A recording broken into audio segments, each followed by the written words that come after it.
அனைவருக்கும் அன்பு வணக்கம். எல்லாம் வல்ல இறைவனின் திருவடிகளை போற்றிப் பணிந்தும், யாதும் ஊரே யாவரும் கேளிர், தீதும் நன்றும் பிறர் தரவாரா என்கின்ற கணியன் பூங்குன்றனாரின் நிறைமொழியோடும் இன்றைய சிந்தனை பதிவினை வழங்குகின்றேன். இன்று நாம் காணவிருக்கும் பதிவின் தலைப்பு பங்குனி உத்திரப் பெருவிழா. அனைவருக்கும் பங்குனி உத்திரப் பெருவிழா வாழ்த்துக்கள்.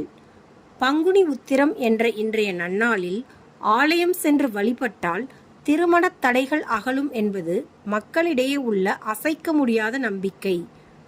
சிறப்பான இந்த பங்குனி உத்திரத்தில்தான் அனைத்து தெய்வங்களுக்கான திருக்கல்யாணமும் நிகழ்ந்தன என்று புராணங்கள் கூறுகின்றன.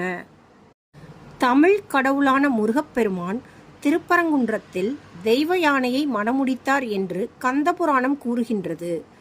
எனவே இன்றைய தினம் அனைத்து முருகன் ஆலயங்களிலும் முருகன் தெய்வானை திருக்கல்யாண உற்சவம் வெகு விமரிசையாக கொண்டாடப்பட்டு வருகின்றது.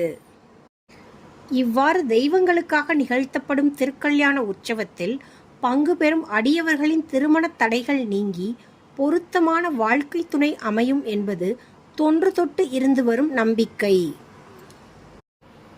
எனவே திருமண தடைகள் நீங்கி விரைவாக திருமணம் நடக்க வேண்டும் என்று விரும்புவோர் அருகில் இருக்கும் முருகன் ஆலயத்திற்கு சென்று திருக்கல்யாண உற்சவத்தில் பங்கு பெறுங்கள்.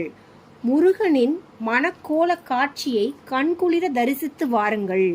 முருகனுக்கு உகந்த சிறப்பான இன்றைய நன்னாளில் அருணகிரிநாதர் அருளிச் செய்த ஒரு கந்தர் அலங்கார பாடலை பற்றி சிந்திப்போம்.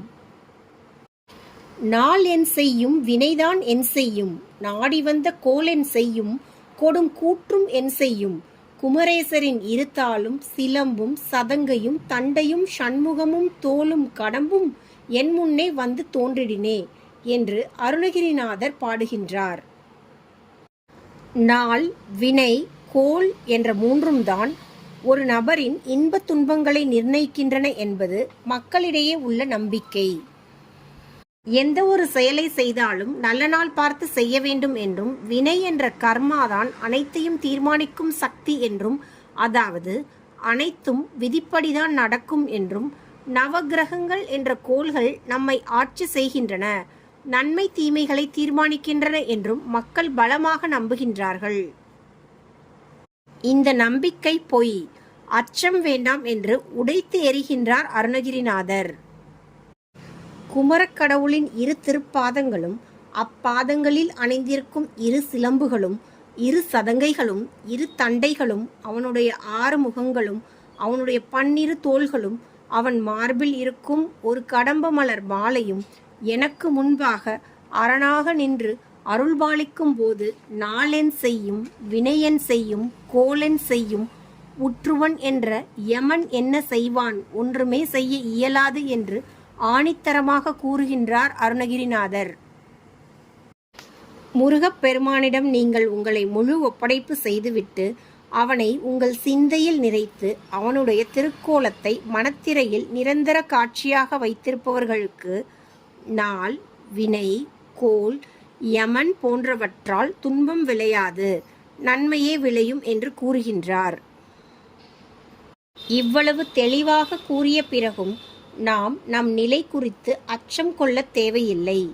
இந்த பாடலில் ஒரு நுட்பம் இருக்கின்றது. பாடலில் கூறப்படும் முருகனின் அடையாளங்களை கூட்டினால் 27 வரும். எனவே இந்த ஒரு பாடலுக்கு உள்ளேயே 27 நட்சத்திரங்கள் அடங்கி இருக்கின்றன என்று உணர்ந்து இப்பாடலை பொருளுணர்ந்து தினந்தோறும் பாடுங்கள்.